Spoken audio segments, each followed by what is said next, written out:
Yeah, we back. 20-minute shootout. Bow. With y'all, the council. Let's talk about it. Joe Budden's response to Eminem. If you didn't hear, it was on his podcast. I thought it was real clever the way he did it. All Eminem did was shoot a shot at Joe Budden's about the domestic violence and all that. And Joe didn't just jump out the window and come out of retirement and do some old Joe shit where he'll write a whole mixtape about you. Nah, he's in media now. He did it different.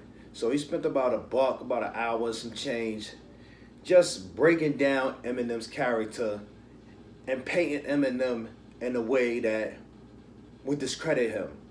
That if he chose to engage in this battle, that you would view M how he's viewing M. It's a real dope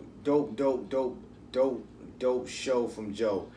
You get a lot of different perspectives you might not agree with.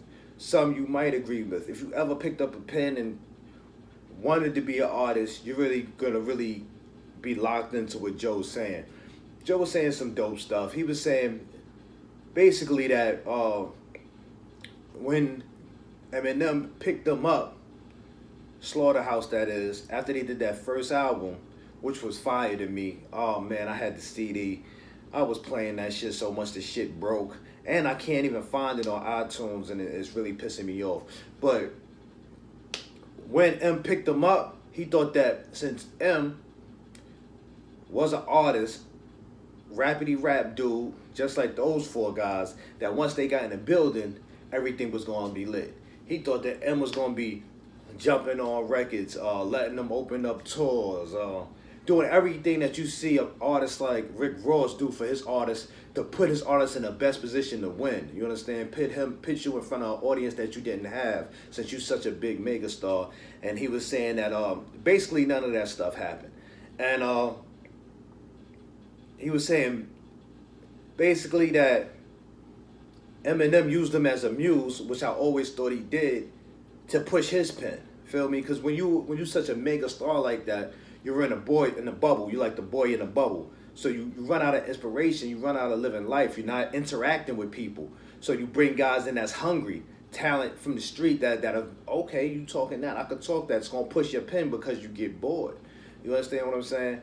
And he basically said that M with the second project, all the beats kind of sounded more or less like M beats, and all of the tracks where verses had to be replaced, they would take Joe's vocals off and replace them with M tracks, and they were mostly emo beats, which I know is Joe shit. Which I think, in Slaughterhouse, I think Joe he's better with the emo content stuff. I thought the rapidy rap stuff, I think the other three guys surpassed them. But anyway, Slaughterhouse was dope to me. I don't know, it's one of my favorite groups and shit. But that ain't gonna lie, that second album, I heard that album once, maybe once and a half. I tossed that shit because that shit was it was weird. It didn't sound like the first, it wasn't raw. Like, when we looking for raw stuff as like real hippity hip hop heads, battle rap, we just like, oh, where's the raw hip hop? And that album wasn't it for me. It just let me down personally. And then he just starts to talk about how he sees other things go on, how people are leaving from M, and how M did D12 dirty, and he compares M's career to Jay's career as far as who Jay helped out and who M helped out, which I thought was like a weird comparison to me, because I know that M kind of left D12 behind, but to me, when Jay got to the building in Def Jam, and he dropped that Memphis Bleak and that Young Guns album, he really didn't push. He just split the album in half, threw it out there, and it was like, yo, whatever. He didn't really empower the artist like I think he could have, his people. So it works both ways. This is still mad people Jay made millionaires, or he could take credit for saying he made millionaires. But hey, I thought it was a real smart move from Joe though, just taking you in his world, in his mind, how he's viewing M. He's saying he's been better than M for the last 10 years. All M does is rap words, which Eminem is a great rapper. He can really rap words, but as far as content, and when you're looking inside the music and which like evoking you emotionally, like Tupac, when he might have not been the best as far as rapping the words, but when he said some shit, you know, you felt it, feel me? That's what Joe was meaning. Like, all right, you can rap, you can spit a hot freestyle, but can you move me, basically? Are you impactful in that way? And you can either take it or leave it, however you felt about, you know, how M did it in his last 10 years. What do y'all think, B? What do you think? You think Eminem gonna press pause on everything he got going and show him how much he down, how much he live, how much he brave, how much he shit this hip hop shit, go in the booth and fuck Joe up? Cause that's what we need. That's what we need here. That's what I need. I need him to go in that booth. I need him to be in the basement right now, just right until his fucking hands bleed. Record this fucking track, killing my man Slaughtermouse.